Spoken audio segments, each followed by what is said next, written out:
সকল শিক্ষার্থীকে স্বাগত জানিয়ে শুরু করছি ম্যাথ ক্লাস। আজকে আমি ম্যাথ ক্লাসে পঞ্চম শ্রেণী গণিতের অনুশীলনী 12, পৃষ্ঠা নম্বর হচ্ছে 141, প্রশ্ন নম্বর হচ্ছে 6।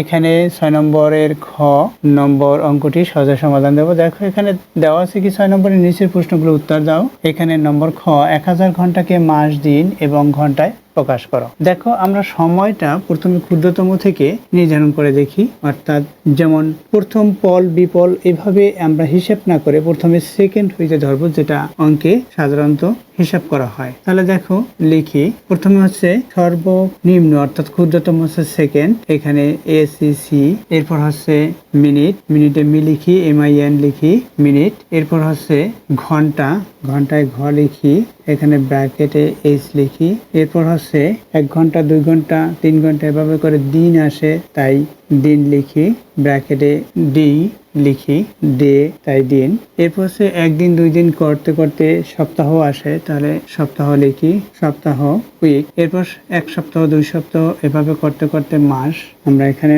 মাসে এম লিখি, এরপর হচ্ছে ইয়ার আসে, বছর ওয়াই লিখি। আমরা জানি 1 সেকেন্ড 2 সেকেন্ড করতে করতে 60 সেকেন্ড যখন হয়, অর্থাৎ 1 2 3 এভাবে করতে করতে 60 সেকেন্ড যখন হয় তখন 1 মিনিট হয়। আবার 1 মিনিট 2 মিনিট 3 মিনিট এভাবে করতে করতে যখন 60 মিনিট হয় তখন 1 ঘন্টা হয়। 1 ঘন্টা 2 ঘন্টা 3 ঘন্টা এভাবে করতে করতে সাধারণত যখন 24 ঘন্টা হয় তখন 1 দিন। এটা হচ্ছে 24 ঘন্টা, ঘন্টা লিখি, এখানে 1 মিনিট 2 মিনিট করতে করতে এটা মিনিট, এখানে এম লিখে রাখি, মিনিট বা ময়ূরশ্রী লিখতে পারি আমরা এখানে মিনিটে। এটা হচ্ছে সেকেন্ড, 60 সেকেন্ড যখন হবে তখন 1 মিনিট হয়। এখানে 24 ঘন্টা সমান 1 দিন হলো, অর্থাৎ এটা হয়, এটা হলো মিনিট। এখন দেখো এই 1 দিন 2 দিন 3 দিন এভাবে করতে করতে যখন 7 দিন হয় তখন 1 সপ্তাহ হয়ে যায়, এখানে 1 সপ্তাহ লিখি, 1 সপ্তাহ 2 সপ্তাহ এভাবে করতে করতে 4 সপ্তাহ 2 দিন তখন 1 মাস হয়, অর্থাৎ 4 সপ্তাহ 2 দিন সমান আবার 1 মাস হলো। 1 মাস 2 মাস 3 মাস এভাবে করতে করতে যখন 12 মাস হয় তখন 1 বছর হয়।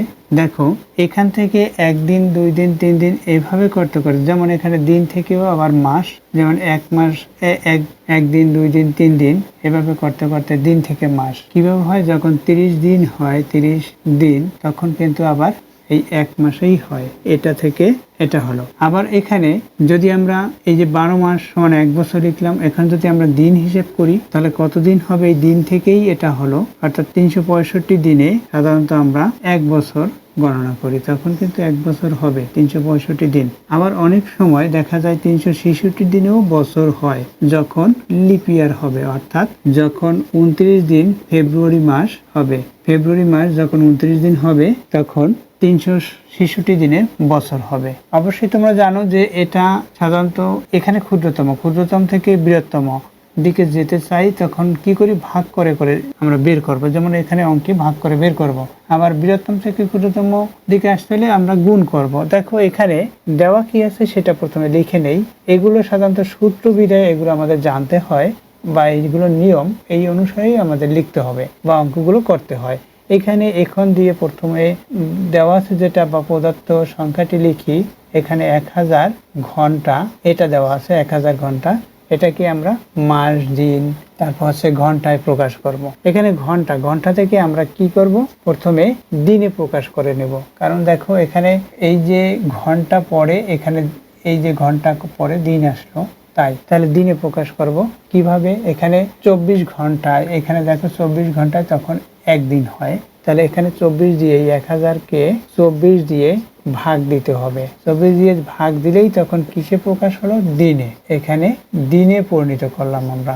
এখানে আমরা যেহেতু দিয়ে 24 ঘন্টা, ঘন্টায় শুধুমাত্র আমি ঘ লিখি সমান 1 দিন, এটা আমরা সাইড নোটে এইভাবে রাইট সাইডে দেখিয়ে দেব। এখন ভাগ করি, দেখো কিভাবে ভাগ করতে হয়, এখানে আমি রাফ দেখাই। এখানে 1000কে আমরা কত দিয়ে ভাগ দেব, 24 দ্বারা ভাগ করব। এই 24, এখানে আমি ভাজক অঙ্কটি 2 অঙ্ক, এখানে ভাজ্য অঙ্কটি হচ্ছে 4 অঙ্ক বিশিষ্ট, তাহলে 4 অঙ্কের সর্ববামের অঙ্ক হচ্ছে 1 এবং 0 আছে, তাহলে 1 সর্ববামের, তারপর হচ্ছে 0 ডান দিকে আমরা দেখতে পাচ্ছি, অর্থাৎ 10। দেখো এই 10-এর চেয়ে 24 বড়, তাহলে আমরা 3 অঙ্কের মধ্যে নেব, অর্থাৎ 100-র মধ্যে 24 নেব, তাহলে 24-এর গুণের নামটা পড়তে হবে। আমরা জানি 4 24 96, অর্থাৎ 24 দুগুণে 48, 3 24 72, 4 24 96, অর্থাৎ 4 বার যাবে। আমরা 96 লিখব কোন হইতে এই 100 পর্যন্ত। এখানে 9 6 এভাবে 96 লিখবো, এরপর বিয়োগ করব। যদি 100 থেকে 96 বিয়োগ করি 4 হবে, অথবা তোমরা বিয়োগ করতে পারো। এখানে যেহেতু 0 0 সাথে 10 যোগ করতে হয়, এখান থেকে নিয়ে এসে বা এখানে 10 যোগ করলে আমরা মনে করলাম এখান থেকে নিয়ে আসলে আমরা 10 যোগ করলাম, বাড়তি নিয়ে এসে 10 যোগ করলে এই 10 থেকে 6 বিয়োগ করলে 4 হবে। যখন 10 যোগ করেছি তখন কিন্তু হাতে 1 থাকবে, সেভাবে আমরা হিসাব করতে পারি। অথবা এখানে 10 আছে, সেই 10-এ যখন নিয়ে আসবো 10-এর 1 সংখ্যা, তখন এখানে 10 হয়ে যায় 1 নিয়ে আসলে, শতকের, তাই এখানে 9 থাকে। সেই 9 থেকে 9 বিয়োগ করলে 0 হয়, এভাবে কিন্তু। অথবা এই যে 10 নিয়ে আসছি, মনে করি এই 0-এর সাথেই 10 যোগ করছি, 10 থেকে 6 বিয়োগ করি 4। এই যে দশক অঙ্ক আছে সেটা কি হলো, এই যে বিয়োজন সংখ্যাটির এই দশক অঙ্কের সাথে যোগ করব। একের সাথে এই 1 দিয়ে এই 9-কে যোগ করলে 10 হবে, তখন 10 দিয়ে 10 বিয়োগ করলে 0 হয়, অর্থাৎ শুধুমাত্র এখানে 4 হলো। অবশ্যই তোমরা জানো 4 24 96, 96 অর্থাৎ 196 বিয়োগ করলে 4 হবে। এখানে আর কিছু হচ্ছে না। এখন সর্বডানের অঙ্ক, একক অঙ্ক 0, সেটা নামিয়ে দিলাম যেহেতু একটি 0 আছে। এখন কতবার যাবে? 2 বার। যদি আমরা লিখি 24 দুগুণে 48, তাহলে এটার চেয়ে বড় হয়ে যাবে, সুতরাং একবার লিখবো 24। এখন আমরা বিয়োগ করব। কত হবে? সেই একই রূপে 10 থেকে 4 বিয়োগ করি 6 হবে। এরপরে এখানে 1 কমে গেছে, 3 থেকে 2 বিয়োগ করি 1 হবে। তাহলে এটা কি ছিল? দেখো, যদি আমরা এই উত্তরটি যদি এখানে লিখতাম, এখানে যে উত্তর 41 হয়েছে এটা লিখতাম, এটা কি ছিল? 1 দিন সমান 24 ঘন্টা। এটা না, এটা তাহলে দিনে রূপান্তর করেছি, তাহলে এটা দিন, তাহলে এটাও হবে দিন। এখানে দিন আছে, দিন, এটা হচ্ছে তাহলে দিন, এটা দিন হলো। তাহলে এটা কি ছিল? ঘন্টা ছিল। এটা ঘন্টা হলে এই বরাবর এই নিচেরটা এটাও ঘন্টা, এটা ঘন্টা লিখি। তাহলে কি 41 দিন 16 ঘন্টা হলো। তাহলে আমরা এখানে লিখে রাখি 41 দিন, তারপর 16 ঘন্টা। ঘন্টায় শুধুমাত্র ঘ লিখি, ইকুয়াল দেই। এখন দিন, এখানে দেখো মাসের চেয়ে বেশি, আমরা জানি এখানে আবার দেবো 30 দিন সমান 1 মাস। তাহলে এটাকে 30 দিয়ে ভাগ দিব, অথবা এটা দিয়ে 30 বিয়োগ করে নিব, তাতেও হবে। যদি এটা দিয়ে 30 বিয়োগ করে নেই, তাহলে এখানে 11 থাকবে। দেখো এটি 41 থেকে 30 আমি বিয়োগ করি, 41 থেকে 30 বিয়োগ করলে এখানে দেখো 1, আর এই 4 থেকে 3 বিয়োগ 1, 11 থাকে। তাহলে কি 30 দিন কেন বিয়োগ করেছি? 30 দিন সমান 1 মাস, এখানে 1 মাস, অর্থাৎ 30 দিয়ে আমরা যদি ভাগ দিতাম তখন ভাগ শেষ, এই 11 থাকতো, 11টা দিন হতো। আর এই যে ভাগফল যখন ভাগ যদি দিতাম, দেখো ভাগ দিয়ে দেখিয়ে দেই, এখানে কত আছে? 41 আছে, 41 দিন। এটাকে আমরা 30 দিয়ে ভাগ করব, মাসে রূপান্তর করব, কারণ 30 দিনে 1 মাস হয়, তাই 30 দিয়ে আমরা ভাগফলটা এই পাশে লিখি ডান দিকে। দেখো কতবার যাবে? একবার যাবে। এখানে 30 লিখি, বিয়োগ করি, বিয়োগ করলে দেখো 11 হয়। তাহলে এটা কি ছিল? দিন ছিল। তাহলে এটাও দিন, এই সোজা সোজা এটাও দিন, এটা দিন। তাহলে এটা কি?